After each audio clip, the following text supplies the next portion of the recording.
introspectif. C'était quelqu'un de timide, en fait. Il était timide, il était réservé. Il y a des gens qui voient tout. Des gens qui passent des années à côté des puissants, des célèbres, des intouchables, et qui accumulent dans le silence une connaissance intime de ce que ces gens sont vraiment. Pas l'image publique soigneusement construite, pas le personnage de scène, pas le sourire sur les couvertures de magazines, mais l'homme ou la femme réelle, avec ses contradictions, ses faiblesses, ses arrangements avec la vérité.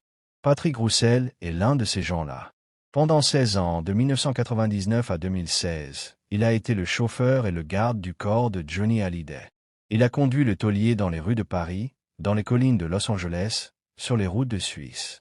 Il a été présent lors des tournées, des hospitalisations, des moments de gloire et des moments de faiblesse. Il a vu ce que les caméras ne voyaient pas. Il a entendu ce que les micros n'enregistraient pas. Et pendant des années, il a gardé tout ça pour lui. Puis, en juin 2023, il a décidé de parler. Et ce qu'il a dit a tout changé dans la façon dont on comprend les dernières années de la vie de Johnny Hallyday. Le livre s'intitule « Tout le monde l'appelait Johnny ». Il sort le 15 juin 2023, date qui aurait été le 80e anniversaire du taulier si ce dernier avait vécu. Ce choix de date n'est pas anodin. C'est une façon de dire que ce livre est un hommage autant qu'une révélation, l'hommage d'un homme qui a genuinement aimé celui qu'il servait, et qui dit la vérité sur lui précisément parce qu'il l'aimait vraiment. Patrick Roussel n'est pas un employé amer qui règle ses comptes après avoir été licencié. Il est quelqu'un qui a passé 16 ans aux côtés d'un géant, qui a vu cet homme se transformer au fil des années sous l'influence de son environnement le plus proche, et qui ne supporte plus que la version officielle de cette histoire soit la seule qui circule.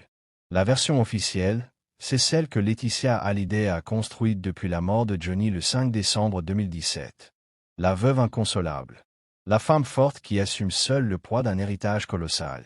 Celle qui veille sur la mémoire du taulier avec une dévotion sans faille. Celle qui a affirmé, les yeux dans les yeux, que David et Laura auraient toujours une place dans son cœur. Cette version-là, Patrick Roussel la connaît bien. Et quand on lui répète cette dernière phrase, que David et Laura auraient toujours une place dans son cœur, il s'étrangle. Alors qu'elle a tout fait pour les exclure, dit-il. Ces 5 mots résument l'essentiel de ce qu'il a voulu dire en écrivant son livre. Car ce que Patrick Roussel a observé pendant 16 ans aux côtés de Johnny, c'est une transformation progressive et méthodique. Petit à petit, Laetitia a tout pris en main et Johnny a lâché l'affaire. C'est sa formule. Directe, sans fioriture. Elle a remplacé l'entourage de son mari par des amis, à elle, ou des amis communs. Les gens qui avaient connu Johnny avant elle, qui lui étaient fidèles à lui personnellement, ont été progressivement évincés. Remplacés par un cercle nouveau, entièrement choisi par Laetitia, entièrement loyal à Laetitia.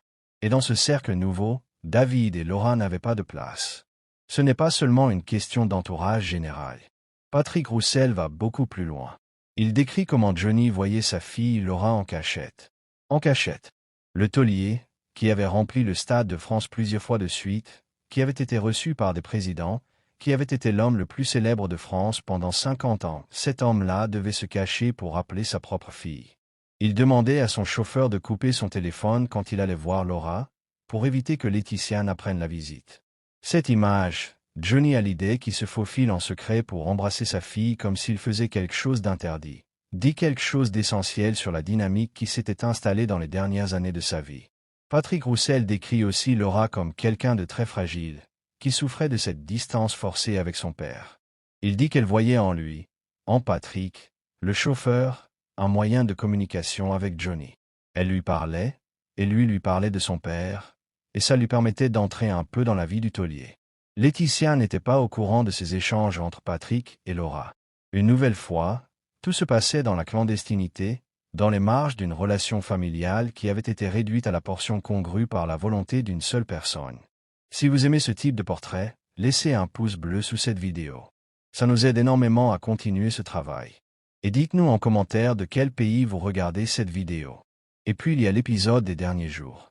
L'épisode qui, peut-être plus que tout autre, illustre ce que Patrick Roussel accuse. Dans les dernières semaines avant la mort de Johnny, David et Laura se rendent à son chevet. Ils veulent voir leur père.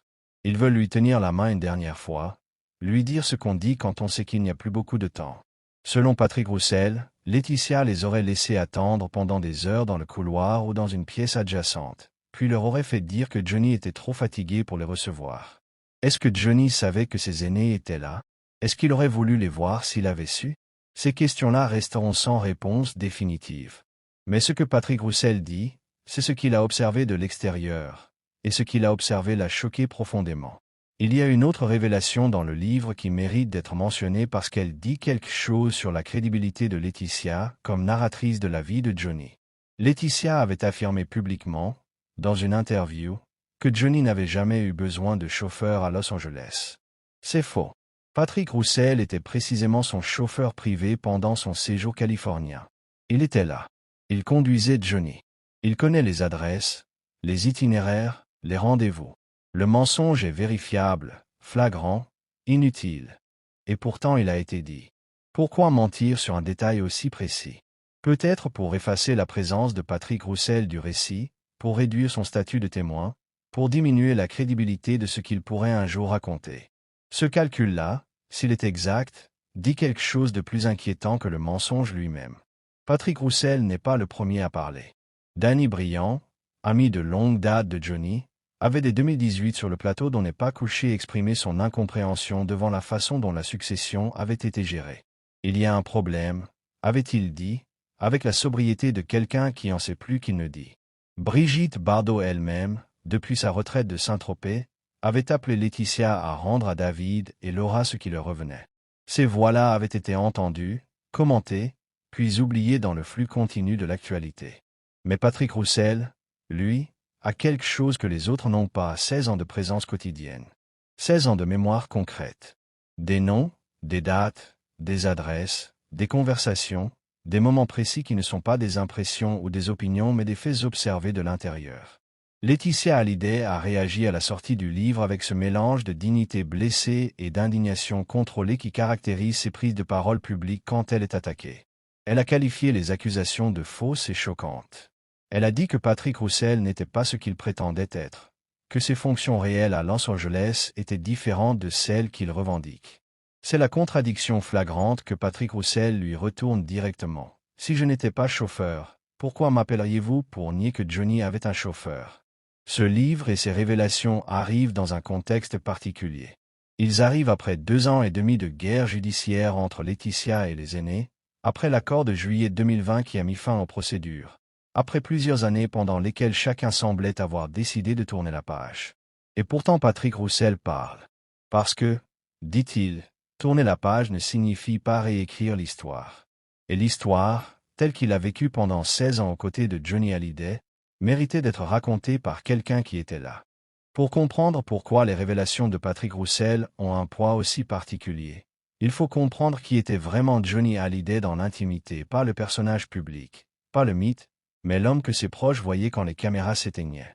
Et Patrick Roussel, en 16 ans, a vu cet homme dans presque toutes les configurations possibles. Il l'a vu fatigué après les concerts, exalté avant de monter sur scène, vulnérable dans les couloirs des hôpitaux, tendre avec ses filles Jade et Joy, nostalgique quand il parlait de ses années avec Sylvie Vartan.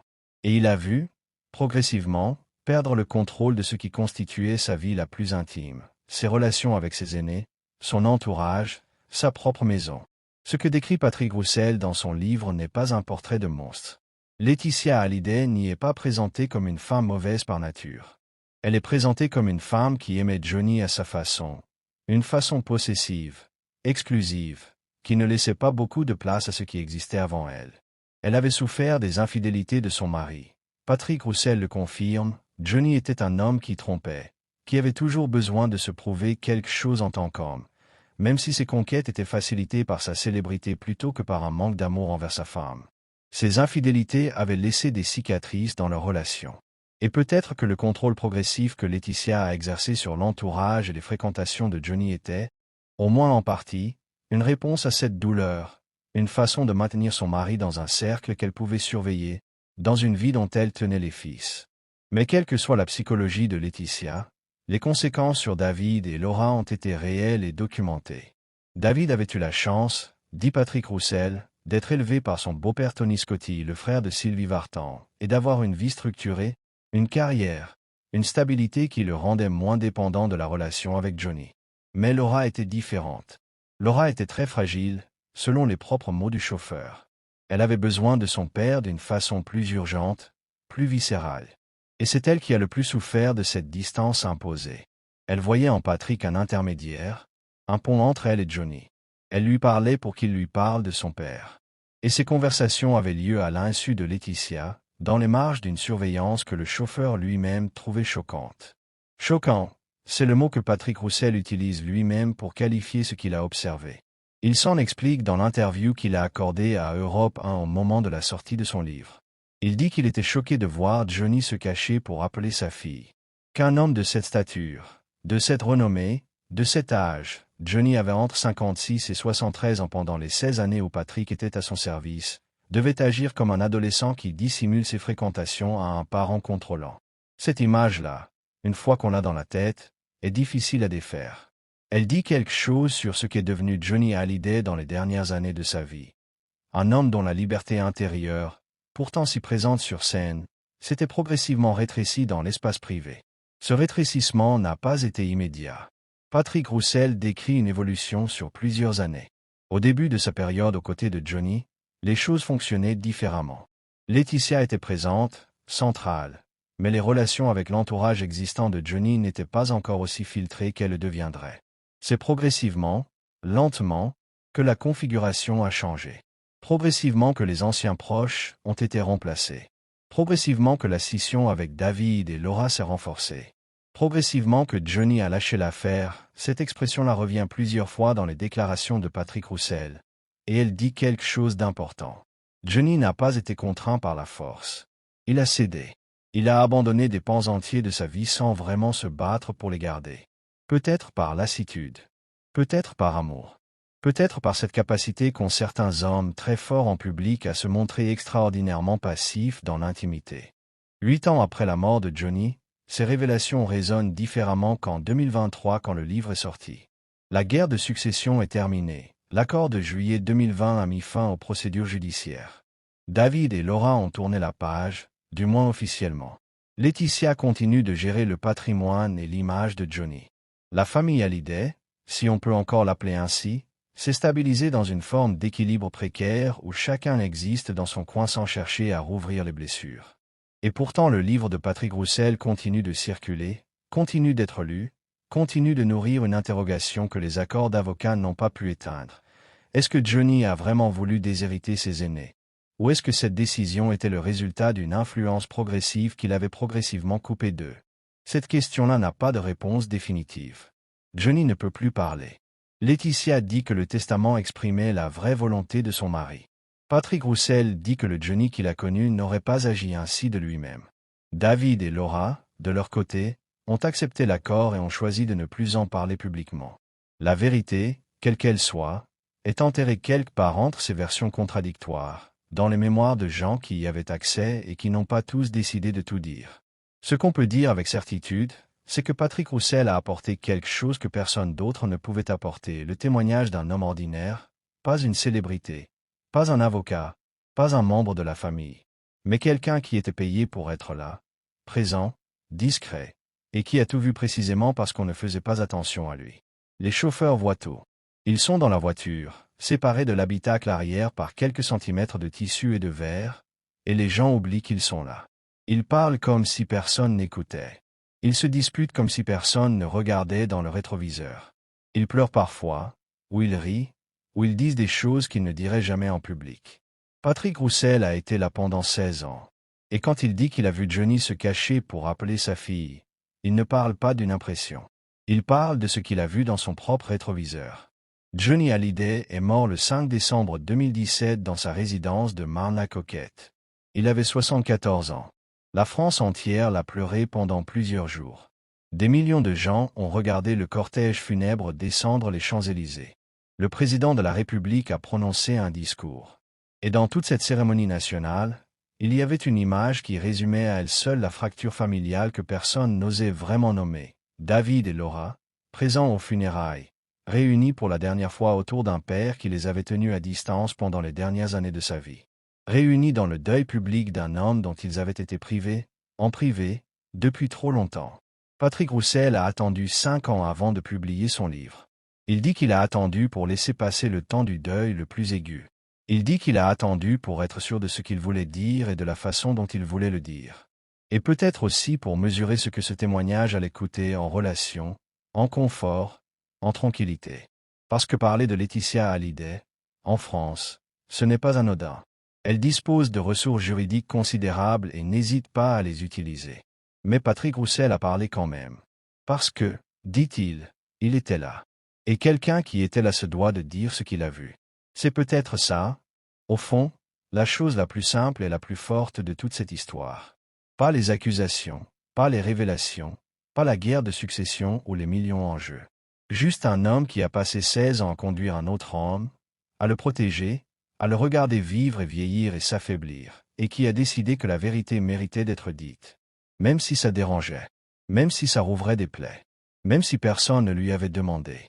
Dites-nous en commentaire ce que vous pensez du témoignage de ce chauffeur. Et de quel pays vous regardez cette vidéo.